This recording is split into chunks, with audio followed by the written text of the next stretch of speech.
Hey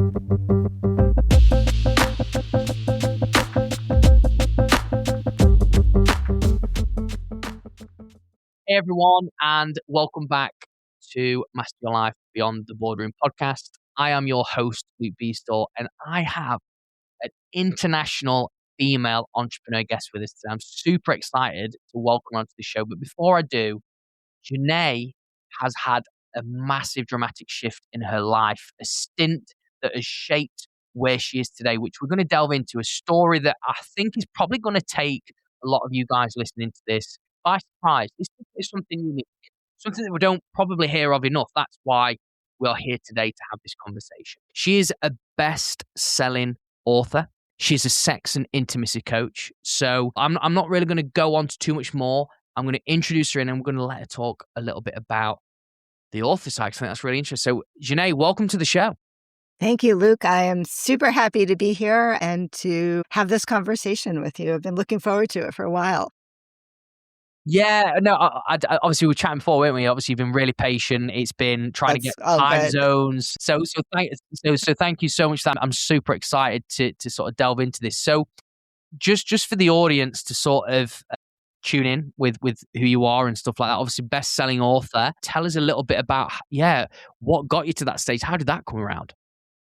Well, so the book that I'm a best-selling author of is called Living an Orgasmic Life, Heal Yourself and Awaken Your Pleasure. And I have a second book coming out actually right around now, which is called The Sex and Intimacy Repair Kit. But the way that I got into writing the book was really based on my own personal journey and my own personal experience.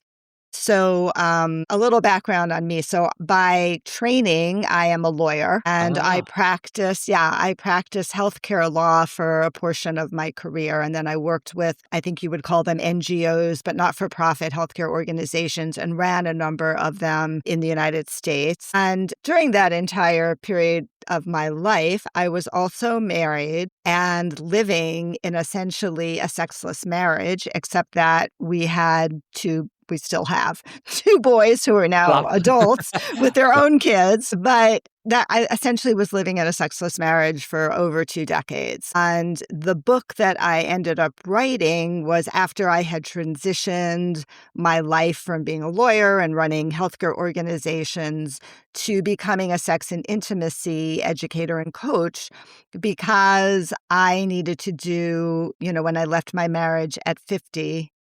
Don't worry. Okay. All good. It's all good. Right. When I left my marriage at 50, I had to do a whole lot of looking into what was going on for me. Why was I living in a sexless marriage? Why did I despise sex so much, which I did?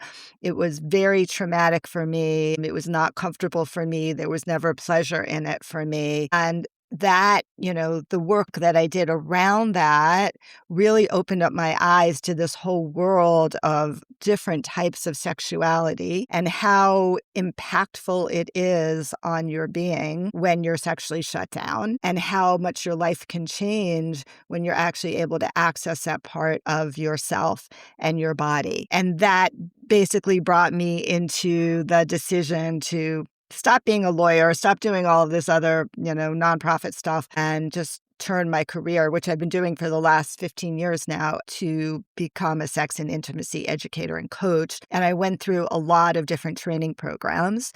My doorway into my sexual awakening, which I write about in my book, Living an Orgasmic Life, was through the lens of Tantra and sacred sexuality. And that was just like coincidental, but of course nothing's coincidental when you're on a healing journey, right? Yeah. Everything happens, and unfolds for a reason.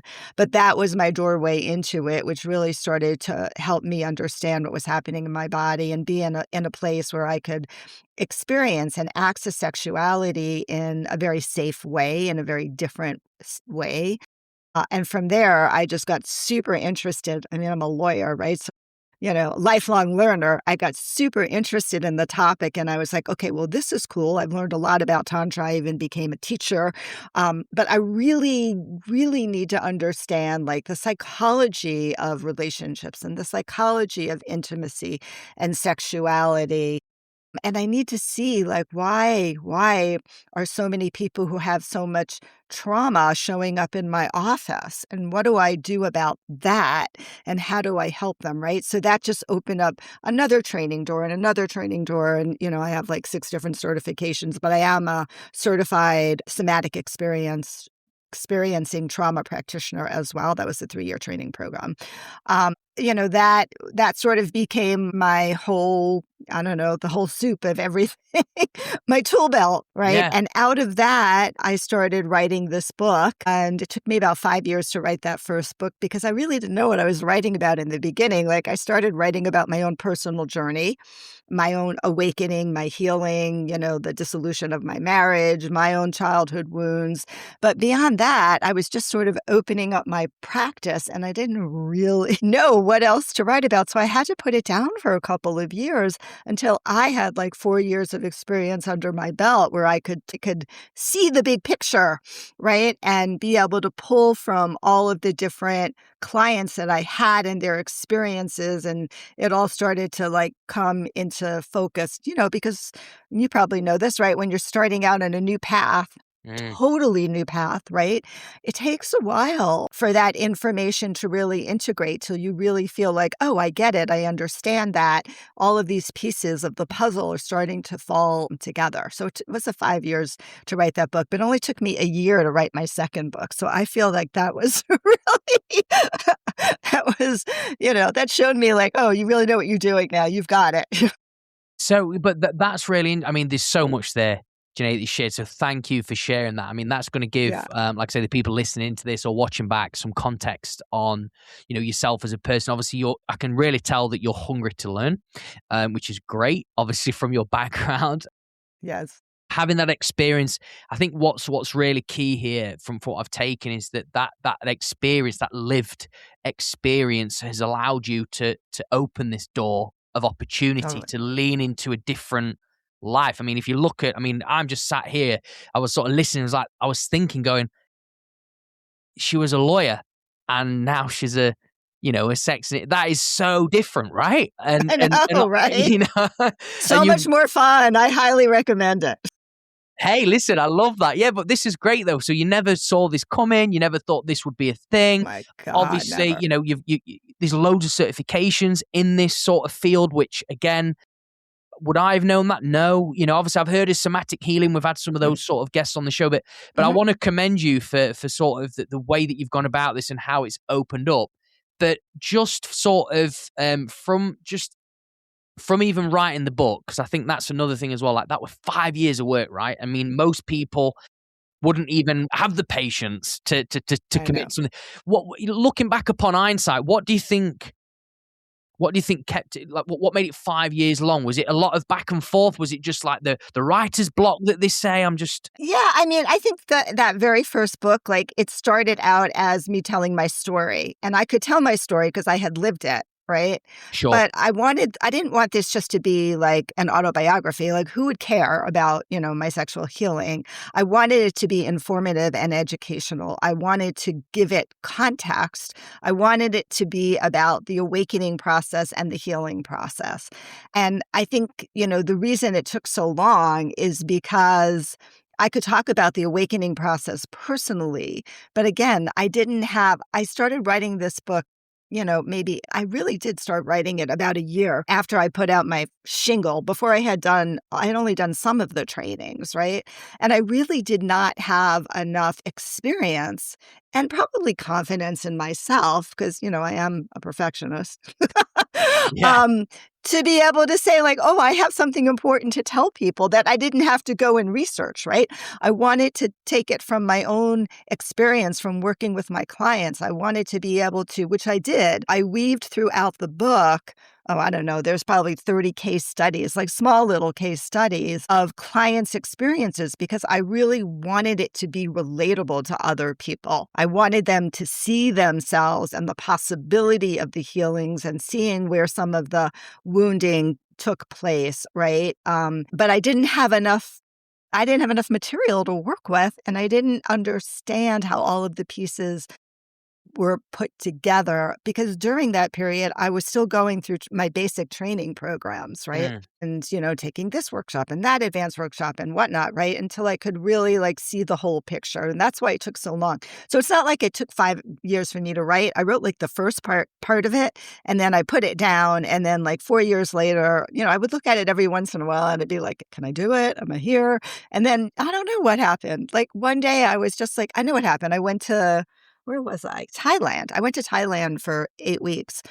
And I was like, this might be a good time for me to start, working on my book. I was all alone. I was on the beach, and that's what happened. And it just started. Once it started happening, it just started pouring out of me. That book wrote itself over Yeah, that year, the rest of that year and a half period of time. Editors and whatnot helping me along the way because I'd never written a book before. I'd written briefs, and I knew yeah. how to write. I was a good writer, but I didn't know how to write a book that would be interesting and informative. So that was my process. But that's so cool. I mean, to sort of go back to that time. I mean, 5 years. What I'm saying is the fact that you trusted it, you was patient with it. You immersed yourself into a different environment. It sort of all came through.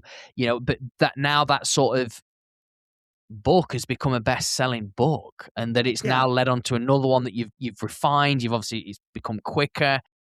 What's sort of been the biggest thing that you've learned about yourself through becoming an author? What's that been for you? So I think it's interesting because my first book was all about my sexual awakening and healing journey. And the second book, which was really mostly focused on women, right? So Okay. women's sexual healing. The second book, although a lot of men read it, a lot of men read it because, Yeah, they I want to think be. a Yeah, I lot want of to know. Yeah. they want to understand Mm. what's going on with my partner.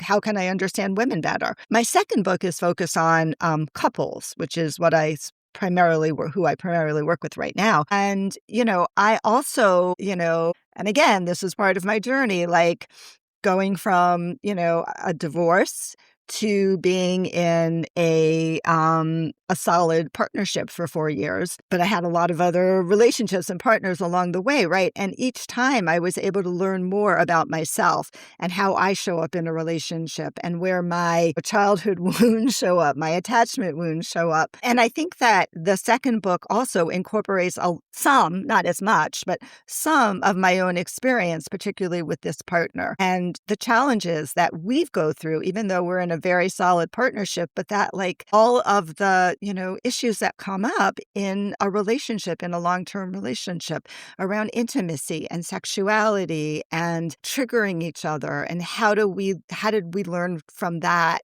to be able to strengthen our relationship? And so I think that is the backbone for that second book as well, around my own lived experience of now I've done all my sexual healing. I've done a lot of work on healing relationships and all of the things that I bring into relationships, hardly perfect. Yeah. We still struggle. We still have our coach. We still take classes and learn and are trying to grow together. Mm. But, it does form the backbone of a book around repairing your sexuality and intimacy, right? The Sex and Intimacy Repair Kit, how to enhance communication and create a lifetime of passionate intimacy, which is really what I want to have happen, not only to me, but to all of the couples in the world who read that book, who come work with me, right? Because there's so much to be gained in being in a healthy long-term relationship. I feel that so deeply in my bones. And I always think, Luke, about well, what if there was somebody like me who was around, who I felt comfortable with, who I knew existed when I was going through my own sexual trauma, but Mm. also my own relational trauma as well. Yeah, absolutely. I think the accessibility and what you're providing is obviously invaluable to people, and probably again reading it again for you to just say that I was sort of thinking straight away when you was talking about, and loads of guys sort of read it, is that I completely get that, because it's that curiousness of yeah, I want to be able to pleasure my wife a little bit more, or my and I want to know maybe how, yeah, the understanding of women, because I'll be honest, sometimes it can be quite tricky, right? But Very tricky. yeah, but I think for you, obviously your story is one of uniqueness. Just sort of going back to a moment, when did that moment sort of come for you, that awakening or that breakthrough moment where you thought, I've got to get out of this marriage. Something's got to change. This, we're 26 years in, it being sexless. I don't want a 27th year.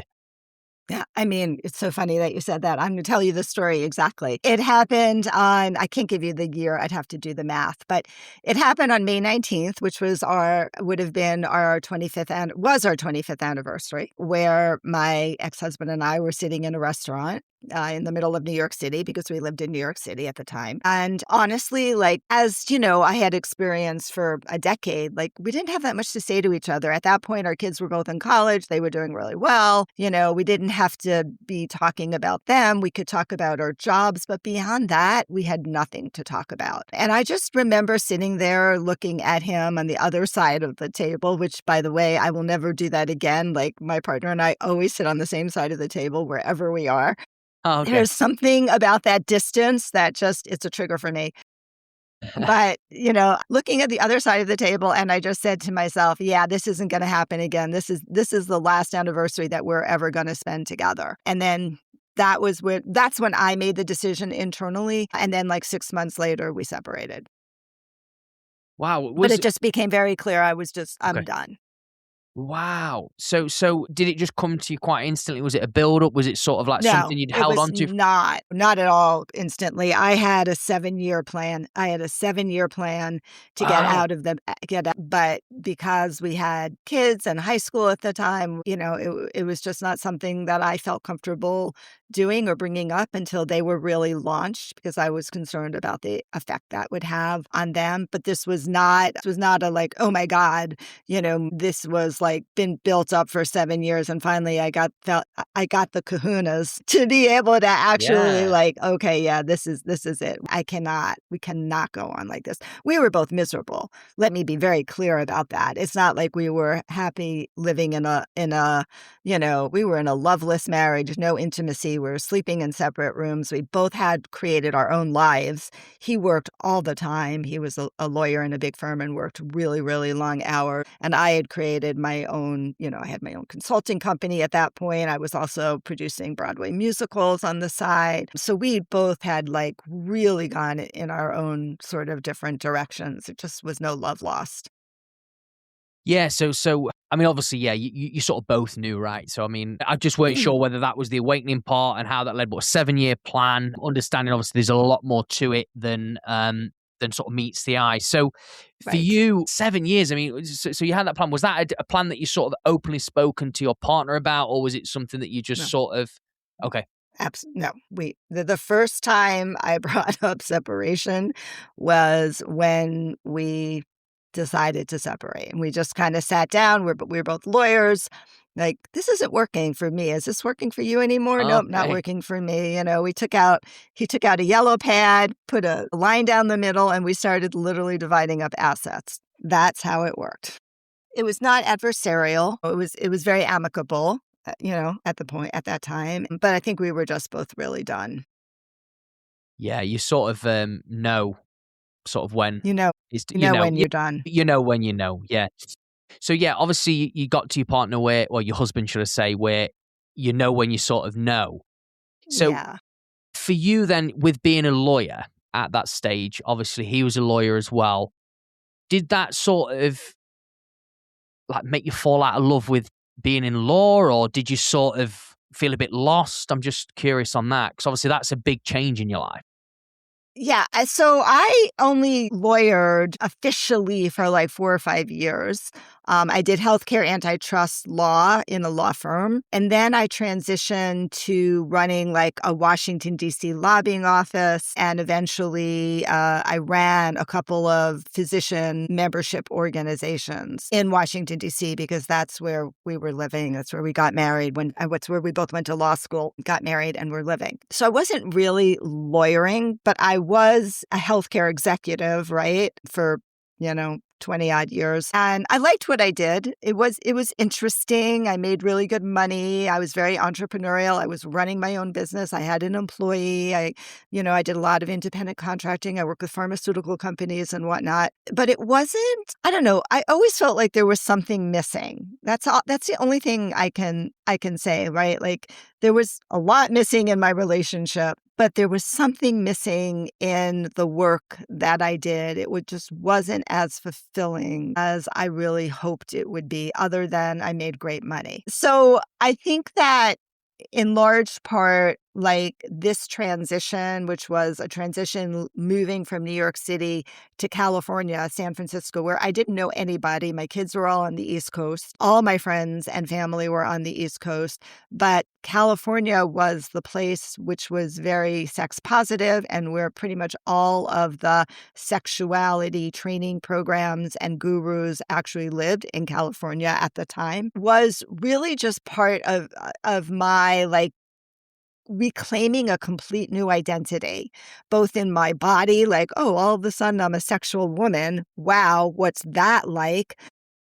As well as reclaiming like how I want to show up in the world and what I really want to be spending the rest of my life doing, like the second chapter of my life doing, which I wasn't really aware of until I got into it. And then I was like, oh, wow, okay, this is really making a difference in people's lives. Wow. Right? I can really see the transition from somebody who's had all of the sexual trauma to all of a sudden being able to be in their body and experience some sensation and pleasure, right? And couples who are on the verge of divorce and in a sexless marriage, all of a sudden they're like, having sex in our beautiful Airbnb because we've had this amazing weekend together, right? And so all of that it just became like this is the thing that really is driving me. This is what I'm really, really passionate. And at some level, it's like, this is what I was put on the earth to do. Like I was put on the earth to have this really intense experience some trauma in childhood and in young adulthood, heal it, and then be able to offer that healing to other people. And it just became so clear to me, like, this is what I'm supposed to do. And it filled that hole, right? It was like every day when I see changes happening in couples, or individuals, I'm like, oh yeah, this is what I'm supposed to be doing. So that's how it happened. That's so nice to hear as well, and refreshing that, especially when you said about, you sort of put on the earth to do that, but the fact that you found this passion, you can feel it from you anyway. That it is sort of, it is you. It aligns with you really well. If you don't mind me asking, you've said it a couple of times now, trauma from childhood, early adulthood. Would you be okay to share a bit about that? Yeah, What of happened? course. Yeah, and I write all about that in my book very vulnerably. Yeah. But I mean, essentially, the trauma that I experienced is what we would call now shame trauma. Shame trauma can show up from an early childhood experience where, in this case, a couple of things. I was caught playing doctor with a girlfriend in, like, I don't know, first grade. I think we were in first grade together, and her mother walked in on us, right? That's very, very shameful. We both got punished. She ended up moving away in second grade, and I thought for the longest time they moved away. They were actually from London, Wow. that they moved away because of what I did, right? I carried this tremendous amount of shame. I also had an experience probably around that same year, maybe a year later, with my dog, who liked to lick my underwear when I was like 7 or 8 years old. And guess what? It felt really good. But because of the experience I had being caught, right, I knew that there was something really bad about that. And so that created a lot of disconnection with my pleasure. Yeah. A lot of anxiety around oral sex. I never could enjoy it because inside of me, my body was still an 8-year-old worried that my mother was going to walk in when this dog was licking me. And I felt like, what the hell is wrong with me, right? Like, this is weird. Like, who does something like that? I didn't know that cognitively at 8, but at 10, 15, 12, 19, like I started to recognize that. And then I had some medical trauma as well, which is something that doesn't get talked about as frequently as it should. So a lot of women experience medical trauma from childbirth, which can cause issues around their sexuality. I personally experienced trauma from having a lot of UTIs, which caused me to go to urologists, who did very, very painful procedures that they don't do anymore. And so all of that just made me feel like Hold on a second. Let me get some water here. Yeah, it's all right. No worries. All of that made me feel disconnected from my body and my sexuality, Right. and it wasn't safe, and it didn't feel good, and it caused problems and drama. Every time we had sex, I would get a UTI or a yeast infection or who knows what, right? So these are the type of things that happen for a lot of women that really disconnect them from their body and their sexuality. And if you're not having pleasure on top of it, why the hell would you do it? Yeah. And that was really my feeling. Like, why do it? Like it's just going to be a problem. Yeah, so that, I mean, I appreciate you sharing that. Obviously, that must have been really hard. I mean, that's quite an experience that you'd been through. What did so as you sort of progressed through life, then, Sinead, what did you sort of do the work with yourself or with others or a coach or guidance that sort of helped you move past that trauma? Or because normally people hold on to it for a while. I'm just curious Yeah. what you sort of did to work past it. So I think for me, I mean, a lot of it was initiated through the Tantra and sacred sexuality, which was a just completely different way to experience sexuality. As a woman, it was a very body-based approach because I was dissociated and disconnected from my body. I didn't really feel sensations in my body. I had a lot of stuff going on in my body, a lot of stomach issues. Like my body was trying to talk to me and tell me like, hey, things are not okay, things are not okay, things are not okay. But I was so dissociated and disconnected from it that I couldn't even hear it. Right? I couldn't even hear it. And so the healing for me was around getting reconnected with my body. Like, oh, I have a body. I feel sensation. When I have some emotions, I actually can start to feel it in my body. Feeling emotions also for a lot of anybody who's had sexual abuse, trauma, any type of trauma, often is something that we lose as well because it's not safe to feel emotions either. Other than maybe for me, anxiety, which I had a ton of. And so, for me, and this is not for everybody, but the doorway into my body was through Tantra and sacred sexuality. And being in a space where sexuality happened in a very more nuanced way, where we were focused more on breathing and touch and energy, and women being treated as like goddesses, and there being conversations about consent and boundaries. And all of that began to create some safety for me in my body, where I began to be like, oh, okay, I can now start to feel sensation. I can actually experience pleasure. Right. So it was a very slow process. And all of this healing happened, as it often does, through my training programs, right? So as I was, going through my Tantra education training program, there was healing happening. And then when I went through my somatica, which is really foundational for the work that I do for my somatica training, which is really somatic sexuality from the perspective of a somatic basis, which is a body basis, there was a ton of other healing that happened. And then I went through my trauma training program and I started healing some of that as well, right? And so it was a gradual process of, unlayering the flower, right? Or whatever, the orange, the lemon, whatever you want to call it. But, potato, skinning the potato. I don't know. What am I thinking about? A vegetable that has a lot of different, onion, that's it, the Onion. onion.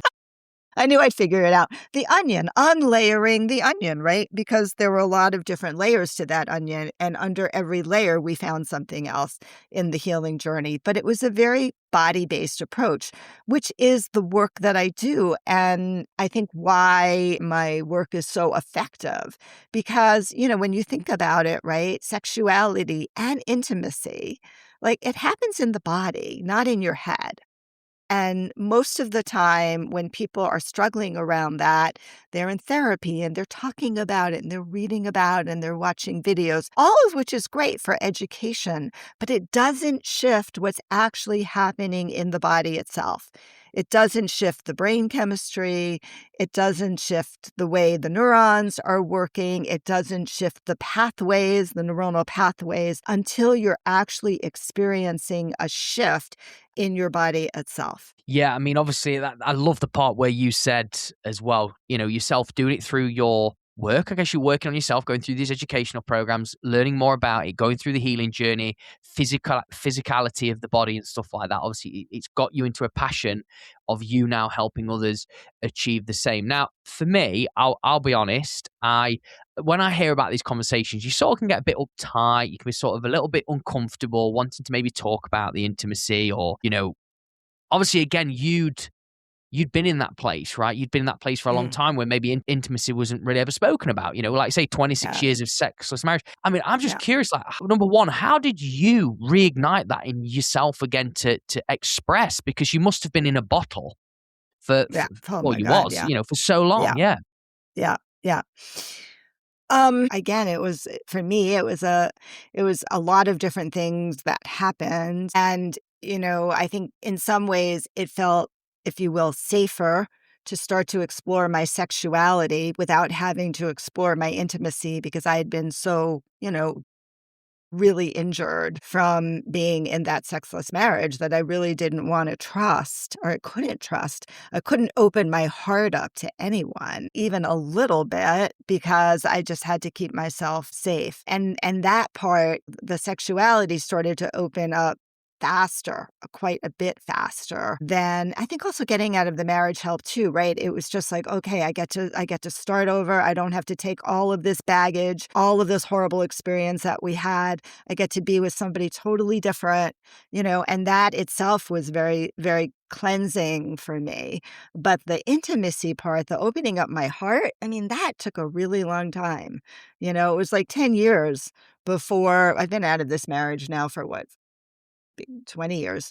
Um, 84, yeah, 20 years. Anyway, whatever. It took a long time for me to begin to allow myself to open my heart, even though I had a lot of different partners and I was exploring sexuality. I finally did at some point open my heart up to one person in California. So that was like the first part. And then slowly, like I opened it up a little bit more, but I started to understand more like what I needed to be safe. Right. What were the conditions that needed to happen in my life and in the relationship for me to feel like I could actually, the conditions in my life to feel that I could actually start to open up my heart. And it really, honestly, I'm 65, about to be 66 next month. And it really wasn't until this relationship, which I've been in for 4 years, where I really like fully was able to be like, okay, like, I really, really feel safe with this person. I had the confidence, I had the skills, I had enough understanding about myself. I had done enough work on my own, like, what are the things that block us from intimacy? Well, the things that block us from intimacy are childhood wounds, their sure. relationship wounds, our attachment style, right? Understanding all of that, working through that. I mean, my dad died when I was 3 years old, Oh, right? I'm He sorry. was like the major male figure in my life. And then my mom never remarried, right? So I had a huge attachment wound, abandonment attachment wound for male figures. It took me decades to work through that, but to the point where now, like, I'm aware of it. When it shows up, we can talk about it, right? So it was a process. It's not always that long a process for everyone. Like, I see some couples heal relatively quickly together because it's being well facilitated, and they've been in a long-term relationship for a long period of time. There's already a level of safety, but for me, I had to like kind of reestablish that from the very beginning. Yeah, absolutely. I mean, obviously, you've been through a lot. I mean, even you sharing that, I'm sorry to hear that, your dad passed at 3 years old, obviously then having that trauma. So for you, I mean, was that the hardest part, would you say? Like, opening up again to somebody and giving them your Yes, sort of 100%. permission? Yeah? Yes, because I could give at that, I mean, in California for 7 years, I was in very sex positive poly communities. I could be Right. sexual with people, like, Yeah. I had no problem with that, right? But opening up my heart and giving somebody my heart, that was really, really hard for me, and also totally worth it, right? Like, it's the best thing, That's why the second book was written, right? Because I felt like, okay, now I understand it. I understand what it feels like to really be able to open yourself up, both me personally and how to help couples get to that place as well. But yes, that was definitely the most challenging thing for me. And it's still hard for me, right? Like I think I'm a way better at it. I can feel my emotions now. I can express my emotions better. I have given my partner, my heart, and he's really opened himself up to me as well, right? Finding that right person is a big part of it as well, who has done their work, some of their work, and is open to growing with you. That's a big part of a really healthy relationship or creating a healthy relationship. Yeah, I'm massively agreeing with what you're saying, and I think obviously for me, it's this topic and what you're talking about is actually really refreshing, and I just think our audience as well wouldn't have thought this would be a conversation, but I know we'll go away and maybe check in, sort of with their relationship and see where things are at and stuff like that. I mean, even just Totally. you sharing your experience, I mean, there'll probably be people even listening to this, Janae, that have probably looking at the marriage and going, maybe we're quite sexless now. We don't really talk about much. We are sleeping in separate bedrooms. There's not really much going on. What I've sort of what I've sort of heard in your tone and when you start talking about the sort of healing is you sort of smile, you light up, you come up a little bit more on the camera. There's that energy, there's that fun part to it as well. And what I've sort of felt is probably when you look at your personal and your professional life back, obviously when you was married and I don't want to say it seemed boring, but it seemed that there was zero excitement, right? But now that, you've looked at it and you've got the both, because I think that's where some people look at life as well, and they have fun in the personal life, but they have boredom in their career, right? They're just Right, doing it for right, maybe, like you said, oh, I was paid really well, but that was about it. right. That's about it. Right, So right. so so, for you, like, how has that had an impact on your life by being able to have fun in both your personal and professional life? Yeah, I mean, I think that having fun for me is something that I had fun with my kids, right? So, at some level, there was a lot of fun in our family. Like, we were a great familial unit, the four of us, right? And there was a lot of fun that happened. I think I've always been fun, but having fun in my romantic life and in my professional life, it just makes life better, right? Like, I wake up in the morning, I'm excited. I remember waking up in the morning and dreading, like, oh, shoot, I've got to, like, go to this office and do this thing or whatever it was. But I wake up in the morning and I'm like, oh, I'm excited. What's today going to bring? What blog post am I going to write? What emails are going to land in my inbox? What new ideas am I going to have? What cool new hosts am I going to meet and have great conversations with? What couples am I going to have a consultation with and, like, tell them, yes, come work with me for, 4 days. I'm going to change your life. And I will. Like, it's amazing, you know, having time, right? Where I have, I'm an entrepreneur, you're an entrepreneur, right? Like we all know. I mean, I was a horrible employee the couple times I was because I'm just not built that way, right? Like I need to create my own day, right? And my own flow that works for me and feel like I have that freedom. And a lot of fun, comes through that. Like my partner and I have a lot of fun in our relationship. We go out of our way to do things that are fun and creative and different and interesting, which is, we were just talking about this the other day for our New Year's resolutions. We came up with a really long list of things that we wanted to try to do this year, right? From, taking cooking classes to taking dancing lessons to places that we wanted to visit. Because one of the things that the research shows, not my research, but research shows, Yeah, yeah. is that, couples that are constantly doing new things outside of the bedroom, right, are adventuresome and experimenting and curious. Like that's attractive. Like you're more attracted to your partner because you see them in a different light. Makes sense. And it keeps the energy flowing, between, the two of you, right? And that I think is one of the things that, and even we realized like, oh, we didn't have a lot of fun last year. I had some medical issues and we didn't have a ton of fun for part of last year. And we have to make a change, right? And that's part of it too. It's like being really conscious and being able to say like, oh, it's been kind of icky for us for the last 3 months. I haven't really enjoyed what we're doing and how things are looking. We need to make a shift. But you have to be in that type of relationship where you feel emotionally safe with each other, that you can start to have that communication and conversation for change to actually happen. And fun for me is a big part of it. Yeah, I love that, and thank you for also sharing. I mean, I'm not saying your life was, completely boring, and obviously you had that fun with the family and the uni, but I love the fact that, that for example, that New Year's resolution list, I really, really like that. Just out of curiosity, really, what on that list excites you the most? Like, what do you really wanna do this year to share it with your partner? Oh, we're having a lot of fun. I love dancing. Okay. And I mean, we're both like okay dancers, but we're taking this online dancing class, which is Right. super, super fun. We're having a really good time with it. We're laughing a lot. And I'm excited about like us, going to some clubs here in Asheville and places and do some dancing because, dancing is very sexy also. Yeah, yeah. And, that's something I always, like, suggest to couples, like, put some slow music on and start dancing, right? That's a great way to initiate sex.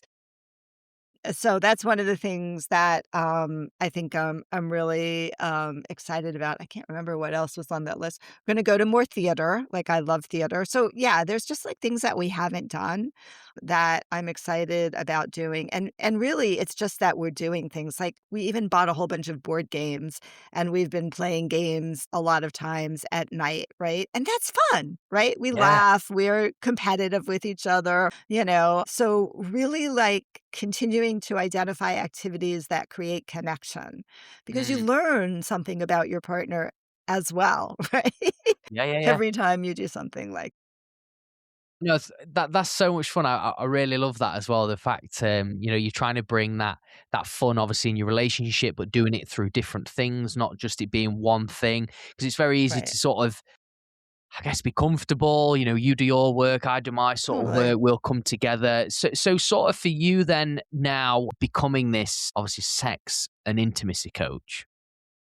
What's the most common thread or theme that you tend to come across in a relationship? It's a great question. I think there's a couple of themes that come across in a relationship. And I think, what I know to be true is that, I wanna say like 85% of the time, when a couple is challenged around sexuality or they're roommates rather than lovers, almost always underneath that, there's some sort of relationship issues that not having sex becomes often a symptom of issues underneath the relationship that have not been resolved, conflicts that haven't been repaired, resentments that have been built up, ways in which you have weaponized vulnerability against a partner. Right? Or weaponized sex against a partner. And so that's like the one of the most common themes, right? People are like, well, we just need new positions and whatnot. And I'm like, yeah, no, I think you need to feel emotionally safe with each other. I think you need to go back to, being able to really communicate with each other. I think you both need to be able to be able to feel that you can ask for what you want, that you can express your desires, that you can talk about fantasies, but you can't because it doesn't feel safe right now to be able to do that. And that is as true for men as it is for women, right? So we know that women absolutely need to be emotionally safe to open up sexually. But a lot of men don't feel safe to open up either because when they have, it's been weaponized against them through criticism, which is very, very common, which I see very, very frequently, through, holding them to some unrealistic expectation, Yeah. all of which really breaks down communication and it breaks down trust. And when trust starts breaking down, people don't wanna really connect with each other sexually. So I think that's, like, a very, very common theme, which is why, the second book is called The Sex and Intimacy Repair Kit, and honestly, the first 2/3 of it is about repairing intimacy, the real intimacy, right? Being able to, like, listen to your partner, to reflect back what they say, to be able to ask for what you want, to be able to learn how do you when you get into a fight, how do you get out of it in a way that makes you feel closer?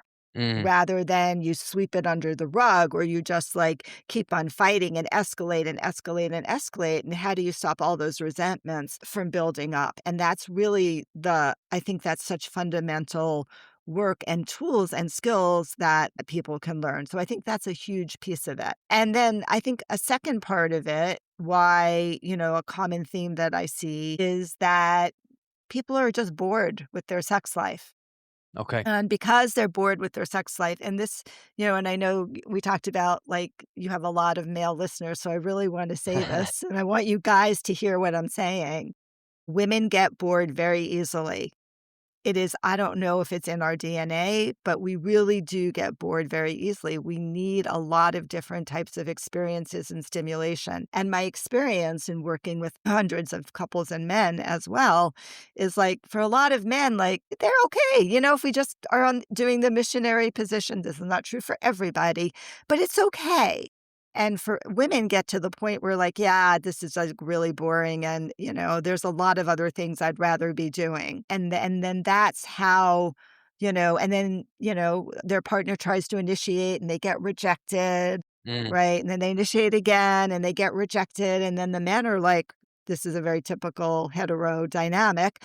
The men are like, yeah, I don't want to initiate again because it hurts when I'm getting rejected. I don't want to be rejected again. I want to feel desired by my partner. And so part of the answer to that is you got to learn new things. You've got to experiment. You've got to try new things. You've got to understand there's this whole smorgasbord of ways to experience eroticism and sexuality with your partner. And honestly, even having sex in a different room is a change, is a new thing, right? It's a new experience. So, not taking that for granted and not assuming that your partner is going to continue to want it, because it worked yesterday, it's going to work today. It's just not true. Women are complicated and we also get bored really, really easily. And I just think that a lot of men don't understand that. Yeah, and where do you think that misunderstanding comes Say again? Where do you think that misunderstanding comes from? No, I mean, I think part of it is, especially as women age, our arousal pathways change. So the spontaneous arousal that we had when we were in our 20s and super horny because our, estrogen, hormones, everything was just surging, really starts to shift. This happens, after having childbirth, right? It happens premenopause, but our hormones start to shift. And while men's hormones shift as well, I think men's arousal patterns are very different because essentially you wear your arousal equipment, your penis, your testicles, like on the outside of your body, right? And it's been on the outside of the body since the day you were born. You were touching yourself. So, men tend to be able to get aroused a lot faster.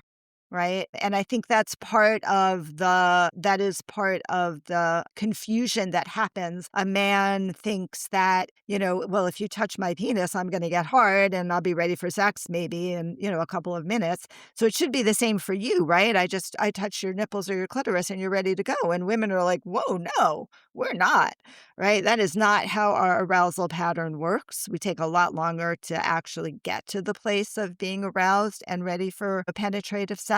And as our hormones start shifting and fluctuating as women age, we're much more able to find arousal through what we call responsive desire, which means that as our body is being touched and we're starting to be warmed up, or even somebody talks to us, sexy, like that starts the desire process in our body, but we're not necessarily spontaneously thinking about sex as frequently as men think about sex on a daily basis. I think that's just a truth as well. So I think that's part of where the misconception is. Yeah, I think there's a lot of truth to that. I can understand that as well, even from my own previous experiences. So I definitely can relate to that. So thank you for sharing. I know as well whether people listen to this or whether they go away and talk to their partners about it or not. I think they'll probably be like, I can see that. It does. I mean, it's definitely relatable. That is for sure. If someone is listening to this, Mhm, like in the mhm. car or anywhere, and they're nodding their head and they sort of like, that is literally what's going on right now. Like, Mm. with you being the expert, what would you say to them right now? I would say do not expect that this is going to necessarily change. Right? Like the worst best advice I could ever give somebody is like it's going to get better. A lot of times it doesn't actually get better because you're stuck in a pattern that maybe has been going on for years, right? And reach out for support, reach out for help, right? Don't, if you're struggling with your relationship, if you're in a sexless marriage, I would by the way, we define sexless marriage as having sex less than 10 times a year. So, once every 6 weeks or so is the official, if you will, definition of a sexless marriage. But, do not assume it's going to change because you're already in a pattern. There's probably resentment built up. There's things that you're not talking about. Communication isn't going and flowing well. You don't feel like you can have this conversation without opening up a Pandora's box. But if you don't open it up, nothing is going to change. And it's probably going to get worse, not better over time. That's very, very typical. Yeah, yeah, that's good to know. I mean, the fact that the time's not going to be the healer as such, it's more just like, look, reach out for help, speak about it, because Yeah. yeah, it's not good. Obviously, nothing changes if nothing changes, sort of thing. Well, look, it's been great so far. I know we could go deeper on a lot of these topics. We are getting towards the end of this episode, but just as a question that I love to ask every guest, I'd love to hear sort of your perception on this. What does mastering your life mean to you? Great question. So I think mastering my life, well, obviously it means that I get to control it. And as Absolutely. somebody who's a control freak, that's really important for me. I think it also means that, I get to live life to the fullest potential as much as I can, with, whatever grace I've been given by whoever in terms of my health and my happiness. But that I'm very purposeful. I try to be very purposeful about my life, like make purposeful decisions that is going to improve my life, to enrich it, to enhance it. That includes, my family, my children, my grandchildren, all of whom are extraordinarily important to me, my partner. And having a life that I get to create. I mean, it's living an orgasmic life, right? I feel like I get to live an orgasmic life every single day by staying in touch with my body, my sensations, my pleasures, focusing on my intuition, letting that lead the way in which I live my life as well. To me, that's having or living a masterful life. Oh, that's brilliant. So good. And it obviously, I love how it just sort of pieces this episode, together from what we've spoken about today. So, look, it's been great. Obviously, we're going to ensure that people can find you, but just for people to sort of reach out if they want to start a conversation, where is the best place for them to contact you? I think the best place to go right now is to my website, which is Passionate Intimacy Retreats with an S.com. Passionate Intimacy. Yeah, yeah. You'll find information on my book. There's a contact form on the homepage and on every page where you can just reach out to me and I will respond via email, let you set up a free intro call to see how I can support you and your partner. That's the best way to reach me right now. Well, that's great. Thank you for sharing that. Obviously, we will make sure the website link goes obviously where people can click it in the show notes just directly as well. Last thing from me, I know we've had some brief technical issues on this podcast episode, but look, this is part of, I guess, technology these days. Sometimes it goes wrong, but we've got through it. It's been absolutely amazing to have you on my show, and I just want to say thank you, Xanet, for joining me today in the studio. Thank you so much, Luke, for having me. This was a delightful conversation.